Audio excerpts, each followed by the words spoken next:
বাংলাদেশের মতো অর্থনীতিতে আমার এর 1 দশমাংশ ওয়ার্ক ফোর্স দিয়ে এই রাষ্ট্র চালানো সম্ভব। এবং এটাই হচ্ছে ডিজিটাল বাটপারি, যেটা আওয়ামী লীগ করে দিয়ে গেছে। ডিজিটালাইজেশন মানেটা কি দেখেন, যে অ্যানালগ জমানাতে আওয়ামী লীগ যখন এসছে তখন আমার 12 লক্ষ সরকারি কর্মকর্তা কর্মচারী ছিল। এখন আমার এটা 19 লক্ষ সরকারি কর্মকর্তা কর্মচারী। তাহলে ডিজিটাল হইলে তো কাজের সংখ্যা, ওয়ার্কফোর্স তো কমার কথা। আমার তো 12 লাখ তো 6 লাখে চলে আসার কথা। তাহলে এটা 1.5 গুণ বাড়লো কেন, 19 লাখে গেল কেন? ফলে রাষ্ট্র যেটা হয়েছে ডিজিটাল হয় নাই, রাষ্ট্র হচ্ছে অ্যানালগ এবং ডিজিটালের একটা খিচুড়ি হয়েছে, যেখানে এখন আপনার প্রত্যেকটা ফর্ম কম্পিউটারে ফিল আপ করতে হয়, ওইটা প্রিন্ট করে আবার ফিজিক্যালি গিয়ে ফাইলে জমা দিয়ে আসতে হয়। এই হচ্ছে বাংলাদেশের ডিজিটাইজেশন যেটা হয়েছে। তাহলে এই ব্যয় সংকোচনের জায়গায় নীতিতে আসতে হবে রাষ্ট্রকে। তা না হলে দিন করে ঘি খাওয়ার যে পুঁজিবাদী অর্থনীতি এবং লুটপাটের অর্থনীতি চালু হয়েছে, এই অর্থনীতি থেকে দেশ বেরোয় আসতে পারবে না। আমরা অন্তর্বর্তীকালীন সরকারকে বলছি, গরিব মানুষের কোনো ট্যাক্সের লায়াবিলিটি থাকতে পারবে না।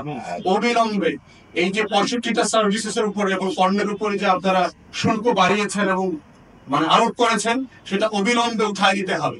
এবং আপনারা আয়ের পথ খোঁজেন, ব্যয়ের পথ খোঁজেন, লুটপাট বন্ধ করেন। এখনো লুটপাট বন্ধ হয় নাই। যত পরিমাণ টাকা সাবসিডি দেওয়া হচ্ছে ওই লুটেরাদেরকে দেওয়া হচ্ছে।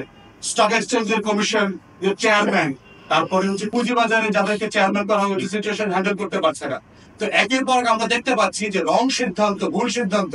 আজকে দেখলাম আপনার রুবাইয়ার শিবলি, যে সাবেক সিকিউরিটি এক্সচেঞ্জ কমিশনের চেয়ারম্যান ছিল, তাকে একজন উপদেষ্টা এত পরিমাণ শেল্টার দিচ্ছে যে সে এখন ঢাকা বিশ্ববিদ্যালয় ক্যাম্পাসে বিট দর্পে পতিত ছাত্রলীগের নেতাদের মতো ঘুরে বেড়াচ্ছে।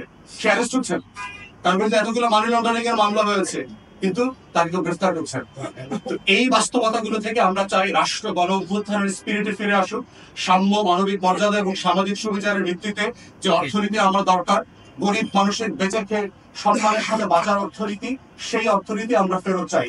কর্মসংস্থানের অর্থনীতি ফেরত চাই। এফডিআই, ফরেন ইনভেস্টমেন্ট আসুক, সেই অর্থনীতি ফেরত চাই। এবং সেজন্য আমলাতন্ত্রকে আপনারা কাটেন, ছোট করেন, সাইজ কমায় নিয়ে আসেন। ওখানে ব্যয় সংকোচন করলে দেখবেন যে আপনার আমলাদের পিছনে আমাদের বেতনের প্রায় 1 লক্ষ কোটি টাকার উপরে খরচ হয়ে যায়। Huge cost. সেটা থেকে আপনি করেন, টাকা বাঁচান। 1 লক্ষ কোটি টাকা মানে হচ্ছে $10 বিলিয়ন সেভ করবেন ওখান থেকে।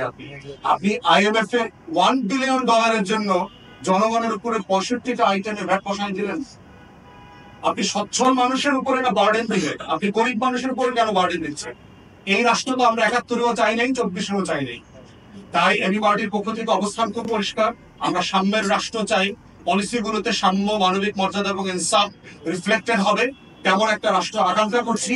এবং অবিলম্বে অনুশীলনদের সাথে পরামর্শ না করে, ব্যবসায়ীদের সাথে পরামর্শ না করে যে অবৈধ, অপ্রাসঙ্গিক, অযৌক্তিক সিদ্ধান্ত নেওয়া হয়েছে, সেটা বাতিল করা হোক। এটা বলে আমি আমার ব্রিফিং এর অংশ শেষ করছি।